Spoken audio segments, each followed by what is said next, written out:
दोस्तों, कैसे हो आप सब? उम्मीद करता हूँ कि आप सब लोग अच्छे होंगे।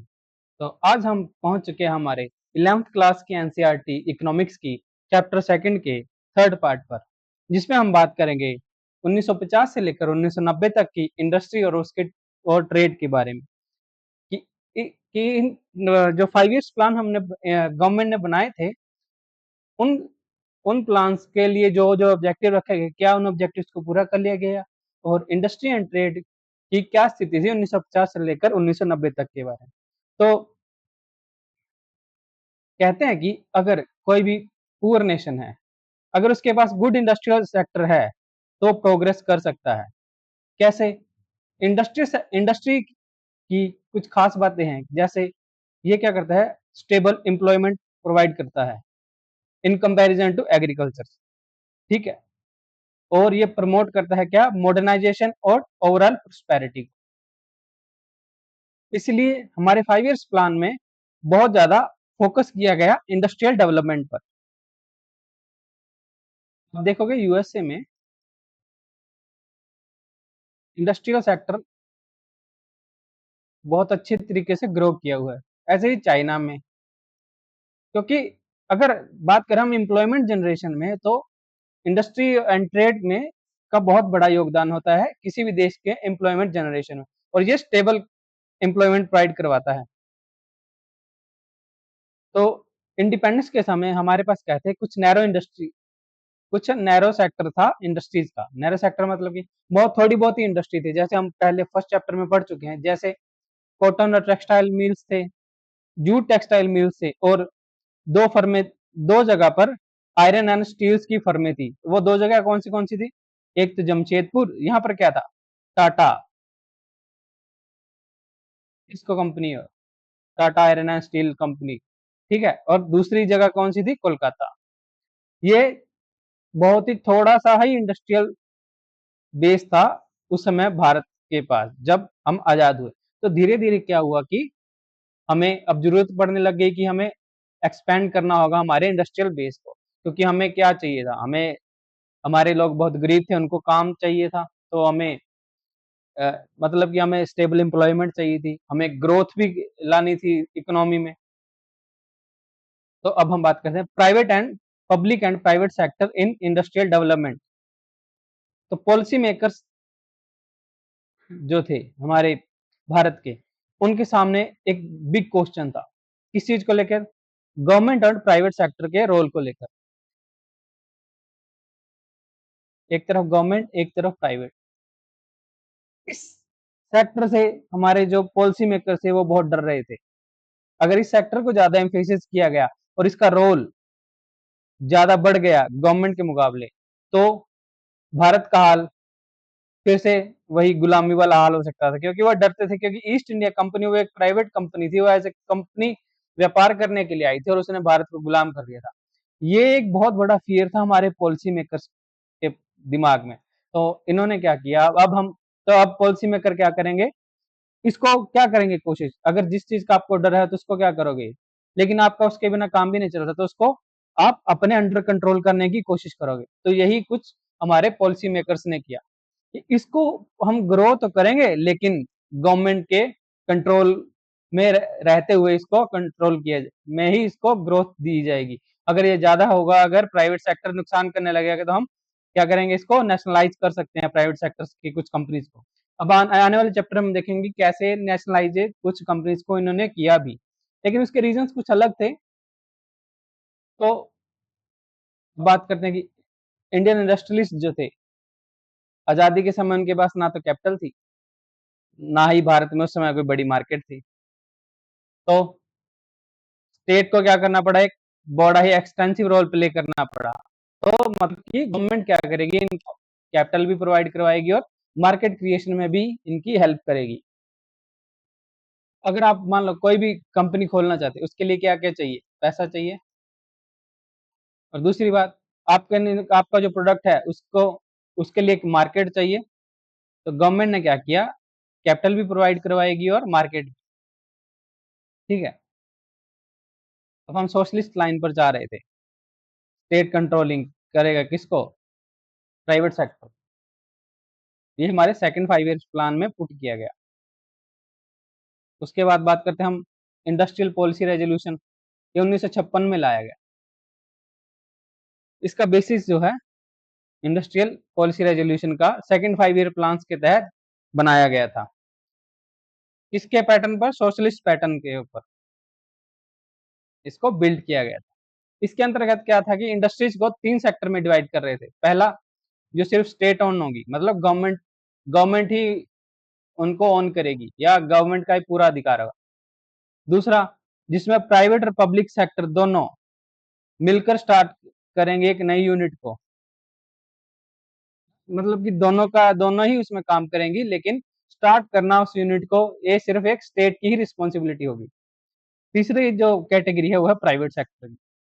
अब जैसे मैंने आपको, अब प्राइवेट सेक्टर को क्या करना होगा, इनको स्टेट क्या करेगी, अपने कंट्रोल में रखने की कोशिश करेगी। उसके लिए इन्होंने कुछ मेथड्स डेवलप किए, जैसे लाइसेंसिंग सिस्टम। गवर्नमेंट क्यों कंट्रोल करना चाह रही थी प्राइवेट सेक्टर? क्योंकि जो ईस्ट इंडिया कंपनी आई थी वो व्यापार करने के लिए ही आई थी, और पॉलिसी मेकर को जो है ये फियर था कि ये भारत पर कंट्रोल ना कर ले, कहीं प्राइवेट कंपनियां जो है गवर्नमेंट से भी इनका कद जो है बहुत ज्यादा ना हो जाए। इसलिए इन्होंने मेथड डेवलप किया, जिसमें फर्स्ट मेथड है लाइसेंसिंग सिस्टम। इसके तहत क्या किया गया, देखो, अगर आपको नई इंडस्ट्री ओपन करनी है तो आपको क्या करना होगा, लाइसेंस लेना होगा, मतलब गवर्नमेंट से परमिशन लेनी होगी। ठीक है। और अगर आप बैकवर्ड्स रीजन में इंडस्ट्री डेवलप करते हो तो सरकार आपकी मदद भी करेगी। उस मदद में क्या क्या, कुछ टैक्स बेनिफिट दिए जाएंगे, टैक्स में छूट दी जाएगी, और सस्ती बिजली दी जाएगी, सस्ती क्या कहते हैं आपको, लैंड एक्वायर करने में हेल्प करेगी गवर्नमेंट। ठीक है। और प्रोसेस जो होगी, जैसे आप कंपनी सेटअप करो, पहले तो बहुत बड़ा टाइम ले जाता था ये प्रोसेस जो है। इसीलिए जब से ये 2014 में मोदी जी की गवर्नमेंट आई है, इन्होंने इस चीज पर बड़ा फोकस किया है कि अगर आप कोई कंपनी स्टार्ट करना चाहते हो, ये जो प्रोसेस थी, जिसे कहते हैं लाल फीता शाही प्रोसेस, या ब्यूरोक्रेट्स क्या करते थे, बड़ी लंबा वक्त ले लेते थे उसमें। फाइलिंग एक एक ऑफिस से दूसरे ऑफिस जाएगी, फिर तीसरे ऑफिस जाएगी, वहां पे मंत्री जी देखेंगे, फाइल कई कई दिन तक लटकी रहती थी। अब मोदी जी ने क्या किया है कि आपको इस प्रोसेस को बहुत फास्ट करना होगा। ये जो 3-4 स्टेप की प्रोसेस है, इसको 1 या 2-3 स्टेप में ही सिर्फ सीमित कर दिया है। ठीक है। पर्पस क्या था अगर न्यू इंडस्ट्री के लाइसेंस का? रीजनल इक्वालिटी, सॉरी ये इक्वालिटी है, क्वालिटी नहीं है, रीजनल इक्वालिटी को प्रमोट करना था। क्योंकि अब बैकवर्ड्स रीजन में अगर नई इंडस्ट्री नहीं लगेगी तो वो कैसे शहरों के मुकाबला कर सकेगा वो रीजन? क्योंकि शहरों में तो ऑलरेडी काफी कुछ प्रोग्रेस थी, अगर यहाँ पर नहीं लगेगी तो वो पिछड़ जाएंगे। इसलिए दूसरा क्या था कि लाइसेंस की रिक्वायरमेंट पड़ती थी कब? जब आपको अपने प्रोडक्शन को डाइवर्सिफाई करना था। मतलब जैसे सपोज करो कोई कंपनी बिस्किट बना रही है, और वो बिस्किट के साथ साथ और एक और प्रोडक्ट भी बनाना चाहती है, उसके लिए भी क्या करना होगा, प्रोडक्शन, दूसरे प्रोडक्ट की प्रोडक्शन के लिए परमिशन लेनी पड़ेगी कंपनी को गवर्नमेंट से। ठीक है। मतलब अगर एक कोई कंपनी अपने आउटपुट को डाइवर्सिफाई करना चाह रही है, या डाइवर्सिफाई करना चाह रही है अपनी प्रोडक्शन को, उसके लिए भी परमिशन, लाइसेंसिंग की परमिशन पड़ती थी। ये ऐसा क्यों किया? ऐसा इसलिए किया गया ताकि इकोनॉमी में जितनी डिमांड है उतनी ही सप्लाई हो। ठीक है। इसलिए अब बात करते हैं हम स्मॉल स्केल इंडस्ट्री की। देखो, स्मॉल स्केल इंडस्ट्री जो है, ये बहुत ही, आप कह सकते हैं एक तरीके की ये बैकबोन है इंडिया के लिए। क्योंकि बहुत सारे लोग जो हैं इस सेक्टर में एम्प्लॉयमेंट में हैं। अब भारत में देखोगे तो बहुत ज्यादातर लोग जो हैं, ज्यादातर जिनको कोई सरकारी नौकरी या अच्छी प्राइवेट नौकरी में नहीं जा पाते हैं, तो वो खुद का एक इंडस्ट्री या कहें खुद का काम धंधा शुरू कर लेते हैं, और सबसे ज्यादा एम्प्लॉयमेंट इसी एरिया में ही है। तो 1955 में क्या किया गया कि एक कमेटी सेटअप की गई, जिसे कहते हैं कार्वे कमेटी, और जिसे कहते हैं village and small scale industry committee. जिसका मकसद क्या था, स्मॉल स्केल इंडस्ट्री का रूरल डेवलपमेंट में भागीदारी को सुनिश्चित करने के लिए इस कमेटी को बनाया गया था। ठीक है, स्मॉल स्केल इंडस्ट्री क्या होती है, इसकी डेफिनेशन में जाए अगर, तो इसकी डेफिनेशन का नाम मेन मतलब है the maximum investment allowed on the assets of a unit. अगर आप कोई कंपनी खोलना चाहते हैं, उसमें कितने अमाउंट तक की यू जो है आप इन्वेस्टमेंट कर सकते हैं, ठीक है, उसे बोलते हैं स्मॉल स्केल इंडस्ट्री। और ये मैक्सिमम इन्वेस्टमेंट की जो लिमिट है कौन डिसाइड करेगा, ये गवर्नमेंट डिसाइड करेगी। और ये लिमिट जो है चेंज होती रही है समय समय पर, ऐसा नहीं है कि आज फिक्स कर दिया तो बस यही रहेगी, नहीं, ये फ्लेक्सिबल थी, चेंज होती रहेगी समय के अकॉर्डिंगली। जैसे 1950 में 5 लाख थी और अभी प्रेजेंट में 1 करोड़ है। अभी शायद गवर्नमेंट ने इसको और इंक्रीज कर दिया शायद, लेकिन आपके एनसीईआरटी में जो लिखा था मैंने वही यहाँ पर ऐड कर दिया है, क्योंकि हम यहाँ पर सिर्फ एनसीईआरटी ही कवर करेंगे और हमारा मकसद है कि एनसीईआरटी पढ़ने से जो एक डेवलपमेंट थॉट प्रोसेस में आनी चाहिए बस वही आए हमें, बाकी का हम जब बाद में करेंगे वो तब देख लेंगे। दूसरा, लेबर इंटेंसिव इंडस्ट्री है, मैंने बताया ना बहुत सारी एम्प्लॉयमेंट को जनरेट करती है ये, ठीक है। ये जो है बड़ी बड़ी इंडस्ट्री के साथ compete नहीं कर सकती है, इसलिए गवर्नमेंट को क्या करना है, इसके लिए कुछ रिस्ट्रिक्शन, कुछ रूल्स एंड रेगुलेशन भी बनाने पड़ेंगे, मतलब शील्ड प्रोवाइड करवानी पड़ेगी गवर्नमेंट को इन स्मॉल स्केल इंडस्ट्री को। कैसे प्रोवाइड कराएगी सर, कोई भी सरकार कैसे शील्ड प्रोवाइड करवाएगी, तो क्या किया जाएगा, प्रोडक्ट्स को प्रिजर्व कर दिया जाएगा, कुछ प्रोडक्ट्स को, कि वो सिर्फ स्मॉल स्केल इंडस्ट्री ही बना सकती है और कोई नहीं बना सकता। दूसरा, कुछ कंसेशन दे देंगे, जैसे एक्साइज ड्यूटी में कमी कर दी जाएगी, इंटरेस्ट रेट, सस्ता लोन प्रोवाइड करवाया जाएगा। हाउ, आपको क्या करना है, आप अगर कोई भी टॉपिक पढ़ रहे हैं उसमें क्वेश्चन पुट करते रहना आपको। देखो यूपीएससी का आप अगर एग्जाम उठा के देखोगे ना, जैसे हम स्कूल में क्या थे, वो रटा रटाया रट्टू तोते वाला जो अ, बोल बोल के या लिख लिख के जो भी है वो रट लिया और वही जाके पेपर में उतार दिया। यूपीएससी में ऐसा नहीं होता है, आपको क्या करना होगा, एक थॉट प्रोसेस डेवलप करनी होगी। ये थॉट प्रोसेस कैसे डेवलप होगी, जब उस टॉपिक के आपको if, what, how, what, why, positive, negative, ठीक है, उसकी हिस्ट्री और उसके सॉल्यूशंस और कंक्लूजन के बारे में पता होगा, तभी आप एक टॉपिक को बहुत अच्छे से आंसर कर पाएंगे। अब देखोगे यूपीएससी के क्वेश्चन उठा के देखोगे, उनके क्वेश्चन के जो टेल वर्ड्स होते हैं वो ऐसे ही हैं, उनमें यही वर्ड्स जो है आपको डालने हैं। जैसे कोई भी, मान लो आप अगर कोई भी टॉपिक तैयार कर रहे हो, तो सबसे पहले उसकी क्या होना चाहिए, बैकग्राउंड का पता होना चाहिए, कि वो क्यों भटक क्यों रहा है, क्या रीजन क्या है, बैकग्राउंड पता कर, फिर उसकी डेफिनेशन, अगर कोई, अगर इफ इट इज रिक्वायर्ड तो डेफिनेशन, उसके बाद वो है क्या, प्रॉब्लम क्या है, उसके पॉजिटिव पॉइंट्स क्या हैं, उसके नेगेटिव पॉइंट्स क्या है, कंपैरिजन किसी दूसरे टॉपिक के साथ, जो जिस टॉपिक से या जिस चीज से इसका लिंक बनता हो उस चीज के साथ, ठीक है। फिर अगर प्रॉब्लम है, नेगेटिव पॉइंट है, तो इनका सॉल्यूशन क्या हो सकता है, ठीक है, और कंक्लूजन।